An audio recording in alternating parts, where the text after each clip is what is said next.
Kaixo guztioi, gaur asteazkena arratsaldean mahai orokorraren bilera izan dugu hemen Lakuan, eta bertan gai ordenaren barruan behin-behinekotasunari buruz gobernuak proposatzen dituen neurriak edo neurriez hitz egiteko puntua zegoen.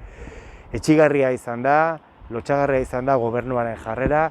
Ez du proposamen zehatzik ekarri, egin ditugun mobilizazio eta greba ondoren ez da gai izan proposamen zehatz eta eraginkor bat aurkezteko, eta beraien desio eta gurari ez hitz egin bakarrik egin dute. Horren ondorioz, ELAK, Komisiones Obrerasek eta guk, LABek, bilera uztea erabaki dugu. Ez dugulako onartzen, milaka langileen aldarria ez errespetatzea eta behingoz bilera egin eta inolako proposamenik ez ekartzea.